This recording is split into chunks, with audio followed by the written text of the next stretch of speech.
सुबोध कुमार स्वागत करता हूं आपके अपने इस YouTube चैनल मैथ्स ज्ञान पर। आप लोगों को पढ़ाई बढ़िया से चल रहा होगा और अगर से बाई चांस किसी भी तरह का आपको प्रॉब्लम है तो आप कमेंट बॉक्स में जाके आप लोग कमेंट जरूर कीजिए। उस टॉपिक से रिलेटेड, उस प्रॉब्लम से रिलेटेड हम आपको जवाब देंगे, आपको हम आंसर बताएंगे। समझ रहे हैं ना?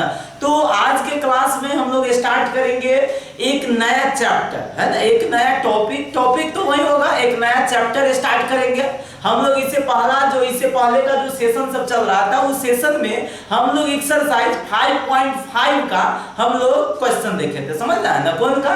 एक्सरसाइज 5.5 का हम लोग क्वेश्चन देखे थे और एक्सरसाइज 5.5 था थोड़ा सा लंबा चैप्टर हो गया ना, थोड़ा सा लॉन्ग चैप्टर हो गया। वो चैप्टर ही लंबा था, 17-18 क्वेश्चन था उसमें का। हर एक क्वेश्चन 1-2 लेक्चर में होता था या 2 क्वेश्चन एक लेक्चर में, समझ रहे हैं ना, या एक क्वेश्चन का एक ही लेक्चर बन पाता था। समझ रहे हैं ना? तो इस कंडीशन में थोड़ा सा वह चैप्टर लंबा हो गया, उस चैप्टर का थोड़ा सा जो मतलब लेक्चर था वो ज्यादा हो गया। बट अब जो भी चैप्टर है वो शॉर्टकट है। समझ रहे हैं? आप लोगों को ज्यादा टाइम वेस्ट नहीं करना पड़ेगा, आप लोगों को ज्यादा टाइम नहीं देना पड़ेगा। तो 5.5 हम लोग पढ़ रहे थे और आज हम लोग पढ़ेंगे 5.6। तो सबसे पहले तो आपके मन में एक क्वेश्चन उठा होगा कि सर 5.6 में कौन चैप्टर है, कौन टॉपिक है? समझ रहे हैं ना? तो डिफरेंशिएशन जो अभी हम लोग पढ़ रहे थे उसी डिफरेंशिएशन का अब जो अगला जो फंक्शन होगा, देखिए हम आपको फिर से एक बार याद दिला दें। सबसे पहला आप लोगों को बोले हुए थे कंपोजिशन फंक्शन, क्या बोले हुए थे? कंपोजिशन। दूसरा बोले थे एक्सप्लिसिट, क्या बोले थे? एक्सप्लिसिट। तीसरा बोले थे इम्प्लिसिट और चौथा आप लोगों को बोले थे, याद कीजिए, चौथा क्या बोले हुए थे? देखिए फिर से एक बार, कंपोजिशन, एक्सप्लिसिट, इम्प्लिसिट, चौथा बोले थे इनवर्स ट्रिगोनोमेट्री, पांचवा बोले थे एक्सपोनेंशियल और छठा चल रहा था लॉगरिथमिक। क्या चल रहा था? लॉगरिथमिक। और अब जो हम लोग को होगा वह होगा पैरामीट्रिक फंक्शन। यह जो 7वां जो टॉपिक है यह लास्ट है, पैरामीट्रिक फंक्शन। पैरामीट्रिक फंक्शन क्या होगा? Parametric function. इसको हिंदी में बोला जाता है प्रचालित फलन। क्या बोला जाता है? प्रचालित फलन। याद रखिएगा, इसको हम लोग क्या बोलेंगे? प्रचालित फलन। क्या बोलेंगे? प्रचालित फलन। याद रखिएगा सभी स्टूडेंट, इसको हम लोग क्या बोलेंगे? प्रचालित फलन। तो आज हमको ये समझना है कि भाई what is implicit, sorry what is parametric function. Parametric function किसे कहते हैं? पैरामीट्रिक फंक्शन किसे कहते हैं? तो आइए हम लोग ध्यान देते हैं। बहुत ही बढ़िया टॉपिक है, बहुत ही आप लोगों को इससे भी क्वेश्चन डालता रहता है और इसी से रिलेटेड एक और आपको चैप्टर एनसीईआरटी में तो नहीं पढ़ना है, बट अगर अदर राइटर का बुक देखिएगा तो 2 और टॉपिक है, छोटा-छोटा टॉपिक है, छोटा-छोटा कॉन्सेप्ट है डिफरेंशिएशन का, जो भी आप लोगों को पढ़ना पड़ेगा। समझ रहे हैं? उसको हम बाद में बताते हैं इस लेक्चर के बाद, पहले इस लेक्चर को समझिए। देखिए पैरामीट्रिक फंक्शन किसे कहते हैं जो समझना है। तो इससे पहले हम लोग क्या देख रहे थे कि या तो x का वैल्यू y के फॉर्म में दिया रहता है या y का वैल्यू किसके टर्म में दिया रहता है? x के। याद कीजिए, या तो x का वैल्यू y के टर्म में या y का वैल्यू किसके टर्म में? x के टर्म में। जैसे आप लोग देखे थे y इक्वल टू दिया रहता था x² + 4x + 5। y equal to क्या दिया रहता था? x² + 4x + 5। या x इक्वल टू क्या दिया रहता है? y² प्लस में 4y प्लस में कितना? 7। समझ में आया? देखिए y equal to x² + 4x + 5 आया, यहाँ पे कथी x equal to y² + 4y plus कथी 7। अच्छा देखिए समझिएगा, ध्यान दीजिएगा।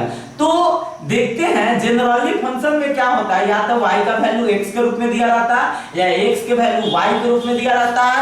अब बोले हुए थे इस टाइप का जो फंक्शन होता है उसे बोला जाता है एक्सप्लिसिट। क्या बोला जाता है? एक्सप्लिसिट। समझ में आ रहा है ना? देखिए समझिएगा, फिर समझिएगा, ध्यान दीजिएगा सभी स्टूडेंट। देखिए या तो y का वैल्यू x के टर्म में दिया हो या x का वैल्यू y के टर्म में दिया हो, इस तरह का जो फंक्शन होता है उसे हम लोग बोलते हैं एक्सप्लिसिट फंक्शन। क्या बोलते हैं? Explicit function. समझ में आया? आज जब दोनों मिक्स करके दे दिया जाता है, जैसे x² + y² + xy = 7, तो हम बोले थे इस तरह का जो फंक्शन होता है इसे बोला जाता है इम्प्लिसिट फंक्शन। इम्प्लिसिट फंक्शन याद रखिएगा, है ना? x² + y² + xy = 7, तो इसको हम क्या बोलते हैं? Implicit function. जितना भी अभी हम लोग चैप्टर पढ़े हैं, जो चैप्टर पढ़े हैं वह सारा का एक्सप्लिसिट होगा या इम्प्लिसिट होगा, याद रखिएगा। वह या तो एक्सप्लिसिट होगा या क्या होगा, इम्प्लिसिट होगा। समझ में आ रहा है? कहीं से भी कोई दिक्कत है? एक सेकेंड,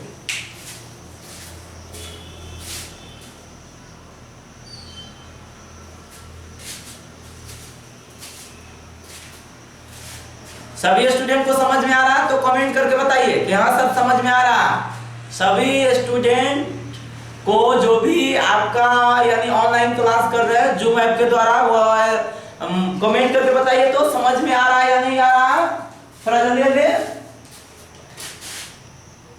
चलिए। ए सर चलिए ठीक है, बहुत बढ़िया। चलिए फिर आप लोग आ जाइए बोर्ड पर, आइए ध्यान से देखिएगा। तो देखिए हम क्या बता रहे थे जो समझिएगा।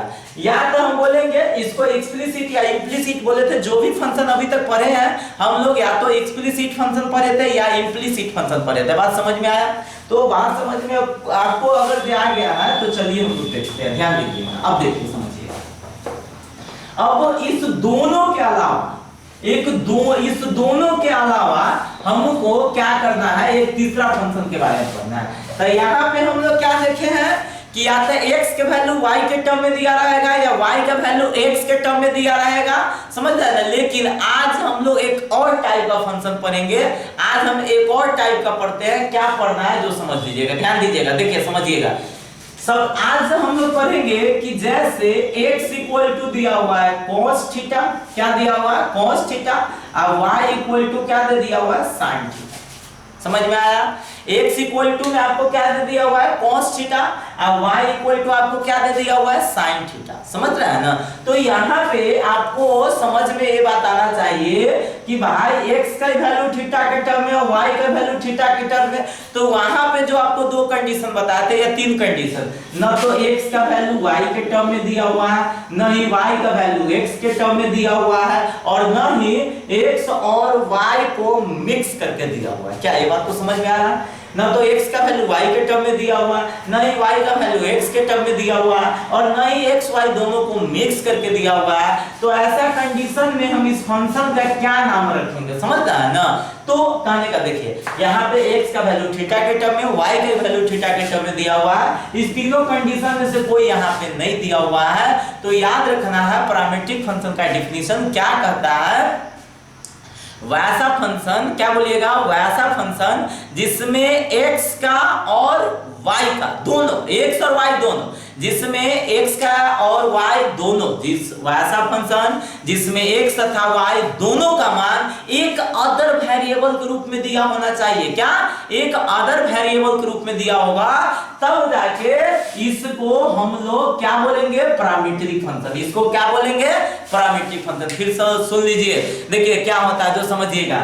वैसा फंक्शन, क्या बोलिएगा, वैसा फंक्शन जिसमें x का भी वैल्यू और y का भी वैल्यू अगर जो अदर वेरिएबल के फॉर्म में दिया हो, अदर वेरिएबल के टर्म में दिया हो, तो उसे हम लोग क्या कहेंगे, पैरामीट्रिक फंक्शन। उसे हम लोग क्या बोलेंगे, पैरामीट्रिक फंक्शन। तो अब हमको ये समझना है कि पैरामीट्रिक फंक्शन में देखिए यार x का वैल्यू दिया रहेगा, y का वैल्यू दिया रहेगा। हाँ, आपको ये बात समझ में आना चाहिए कि x और y जो दोनों का जो वैल्यू दिया रहेगा वो सेम वेरिएबल में दिया रहेगा।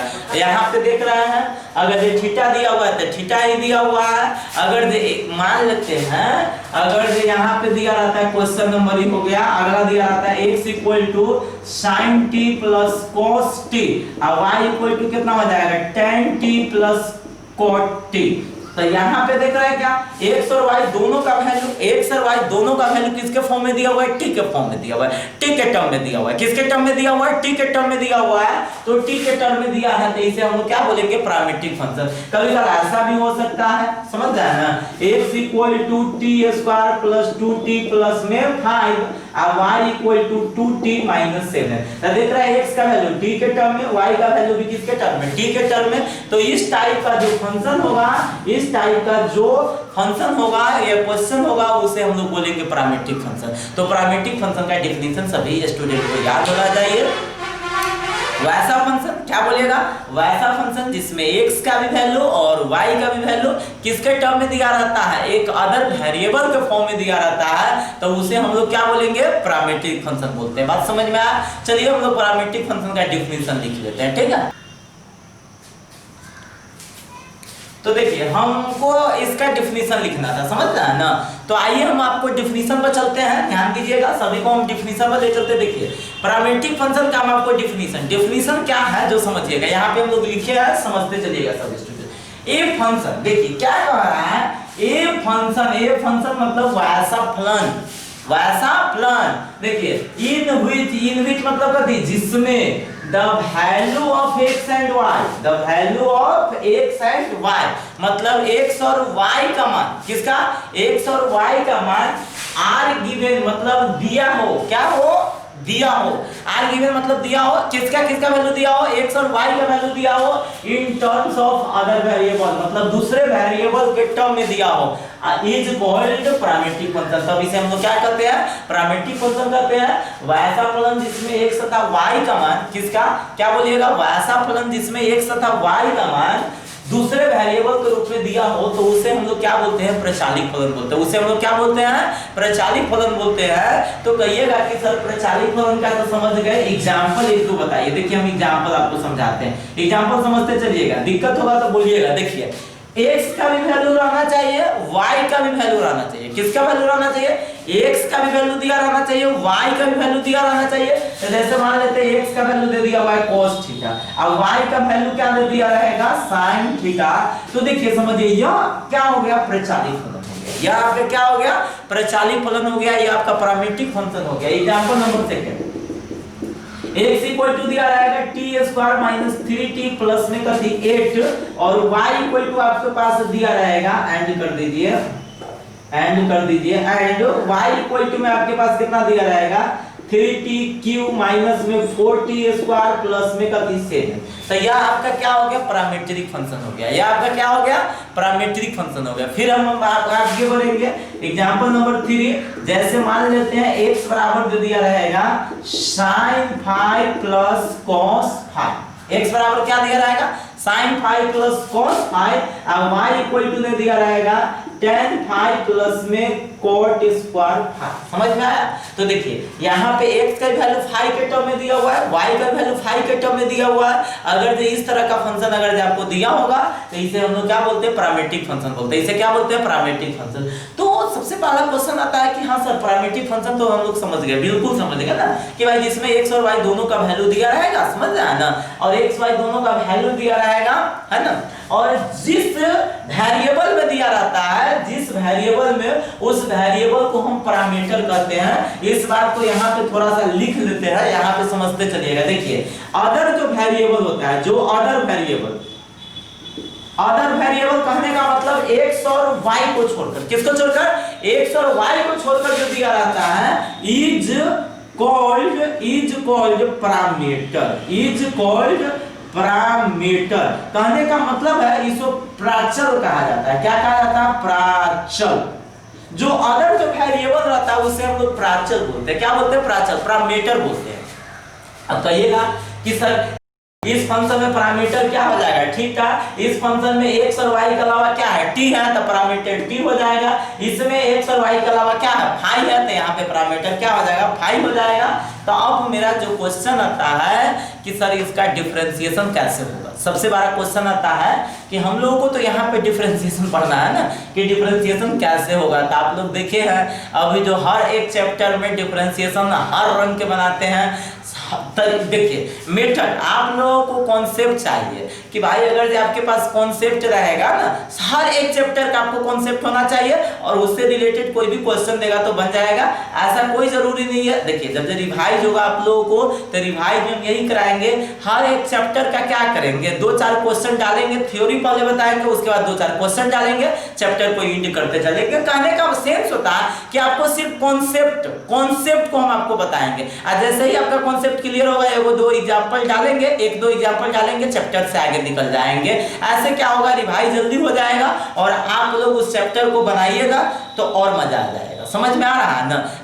हर एक क्वेश्चन हम लोग नहीं बनाते रिवाइज में, समझ रहे हैं। तो अभी तो हम लोग चैप्टर पढ़ रहे हैं, अभी तो हम सिर्फ एक बार, ओनली 1 बार अभी हम लोग पढ़ रहे हैं। पहला बार में हम लोग पूरा क्वेश्चन बनाते चलेंगे।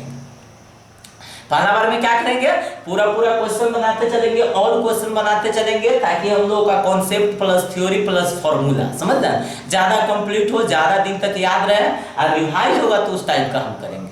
ठीक है, तो देखिए आपको सबसे पहले हर एक चैप्टर का आपका कॉन्सेप्ट चाहिए, हर एक चैप्टर का थ्योरी चाहिए कि हाँ भाई अब इस टाइप का अगर रहेगा फंक्शन तो डिफरेंशिएशन कैसे होगा। जैसे आप इससे पिछला चैप्टर में एक नया तरीका सीखे, नया तरीका क्या सीखे कि भाई अगर जो वेरिएबल के पावर वेरिएबल होगा तो उसमें विदाउट लॉग से उसका डिफरेंशिएशन नहीं बना सकते हैं, बिना लॉग के सहायता से उसका डिफरेंशिएशन नहीं बना सकते हैं, तो फिर इसमें क्या नया तरीका होगा। तो चलिए आइए हम लोग नया तरीका की तरफ चलते हैं, हम लोग समझते हैं।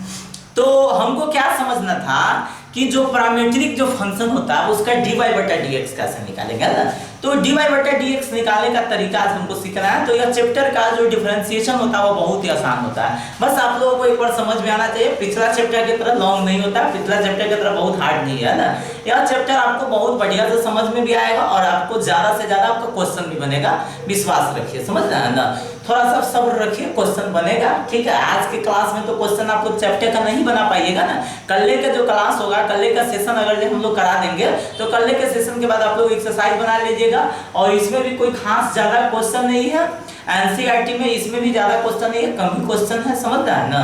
तो आप लोग चलते हैं, आप चलिए यानी एक्सरसाइज की तरफ देखिए, समझिएगा। सबसे पहला हम लोग क्वेश्चन ले लेते हैं, क्वेश्चन नंबर हम आपको सबसे फर्स्ट क्वेश्चन ले लेते हैं, बहुत ही आसान क्वेश्चन लेते हैं कि भाई x इक्वल टू दे देगा sin theta and y equal to दे देगा कितना cos theta. x equal to क्या दे देगा sin theta, y equal to cos theta, और तब कह देगा आपको देन मतलब तब फाइंड dy बटा dx, मतलब हमको किसका वैल्यू निकालना है, dy बटा dx का वैल्यू निकालना। समझ में आ रहा, हमको किसका वैल्यू दिया हुआ है, x का वैल्यू दिया हुआ है, y का वैल्यू दिया हुआ है, हमको भाई dy बटा dx का निकालना है। तो समझिएगा, ध्यान दीजिएगा। देखिए जैसे मान लेते हैं आपके पास अगर ये x का वैल्यू दिया हुआ है, x का वैल्यू क्या दिया हुआ है, x का वैल्यू दिया हुआ है cos थीटा, x का वैल्यू क्या दिया हुआ है cos थीटा। तो cos थीटा दिया हुआ है, तो आप लोगों को जैसे मान लेते हैं y का वैल्यू अगर मान लेते sin x दिया रहता था, तो हम इसको डिफरेंशिएट करते थे, किसके रेस्पेक्ट में हम लोग डिफरेंशिएट करते थे, x के रेस्पेक्ट में। किसके रेस्पेक्ट में हम लोग डिफरेंशिएट करते थे, x के रेस्पेक्ट में। उसी तरह से यहाँ पे x इक्वल टू क्या है, cos थीटा है, तो हम इसको डिफरेंशिएट करेंगे थीटा के रेस्पेक्ट में। जैसे यहाँ पे y का वैल्यू x के फॉर्म में दिया था, x के रेस्पेक्ट में दिया था, तो हम लोग इसको डिफरेंशिएट करते थे किसके रेस्पेक्ट में, x के रेस्पेक्ट में। और यहाँ पे भाई किसके रेस्पेक्ट में दिया हुआ है, मतलब थीटा के रेस्पेक्ट में है ना, x का वैल्यू किसके रेस्पेक्ट में, थीटा के रेस्पेक्ट में, तो हम इसको डिफरेंशिएट करेंगे किसके रेस्पेक्ट में, थीटा के रेस्पेक्ट में। तो भाई यहाँ से निकल जाएगा dx बटा d थीटा, क्या निकल जाएगा, dx by d थीटा, तो आपके पास हो जाएगा d cos थीटा बाई कितना d थीटा, समझ रहे हैं ना। तो dx बटा में कितना d थीटा, cos का डिफरेंशिएशन क्या होता है माइनस sin, तो माइनस sin थीटा, या dx by d थीटा का वैल्यू हो गया कितना माइनस sin थीटा। अब देखिए समझिए, उसी तरह से आपको क्या काम करना है, उसी तरह से आपको करना क्या है कि भाई y का वैल्यू फिर दे दिया हुआ है, ओ सॉरी यहाँ पे उल्टे लिख दिए ना, अच्छा चलिए ठीक है।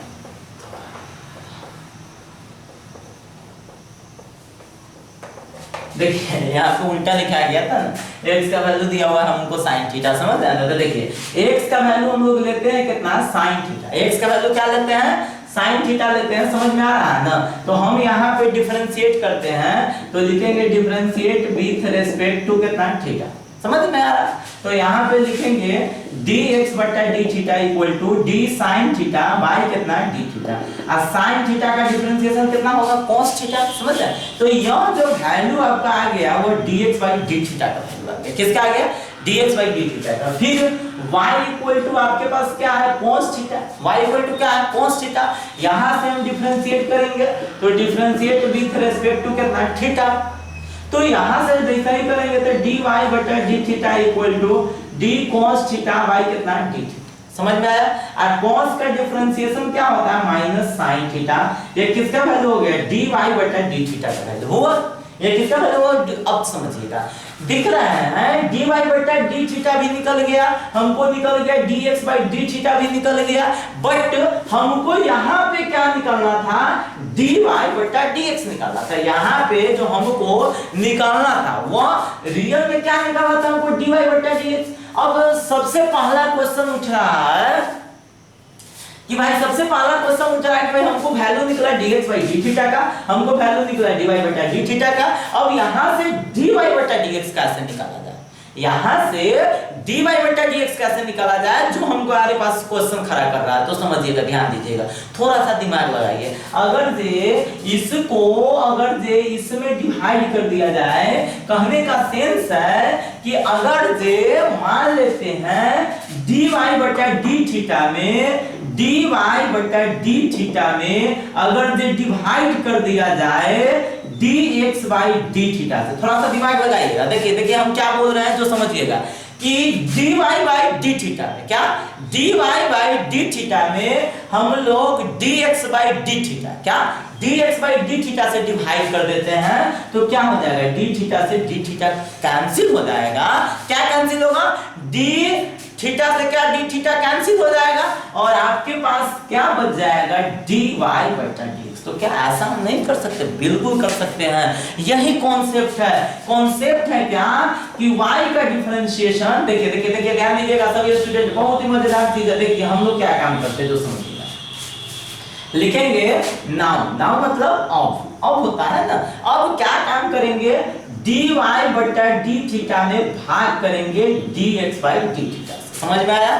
dy बटा d थीटा में डिवाइड करेंगे dx बाई d थीटा से, तो dy बटा d थीटा का वैल्यू आप डाल दीजिए। तो dy बटा d थीटा का वैल्यू कितना, माइनस साइन थीटा, और dx बाई d थीटा का वैल्यू कितना हो जाएगा, cos थीटा। d थीटा से d थीटा कैंसिल, तो आपके पास रिजल्ट जो आ जाएगा वह आ जाएगा dy बटा dx। क्या आ जाएगा, dy बटा dx बराबर में minus sine by cos, minus sine by cos बराबर में कितना आ जाएगा, minus ten. Minus sine by cos, minus sine by cos बराबर में क्या आ जाएगा, माइनस टेन थीटा आ जाएगा। समझ में आ रहा है, यही आपका हो जाएगा आंसर। समझ, तो कॉन्सेप्ट क्या है इसका, कॉन्सेप्ट है कि भाई y के डिफरेंशिएशन में हम लोग x के डिफरेंशिएशन से क्या कर देंगे, भाग कर देंगे। y के डिफरेंशिएशन में x के डिफरेंशिएशन से क्या कर देंगे, भाग कर देंगे। तो टाइम आज हम लोग यहाँ पे एंड करते हैं, ठीक है, क्लास हम लोग यहाँ पे एंड करते हैं, ठीक है। तो कल के सेशन में फिर हम आपको बताएंगे, मतलब जो अगला है जो इस चैप्टर का मतलब डिफरेंशिएशन है उसके बारे में बताएंगे। तो आज तक हम लोग यहाँ पे एंड करते हैं। तो आप लोग बने रहिए मैथ्स ज्ञान के साथ, फिर हम आपको मिलते हैं अगले दिन। तब तक आप लोग देखते रहिए मैथ्स ज्ञान। धन्यवाद।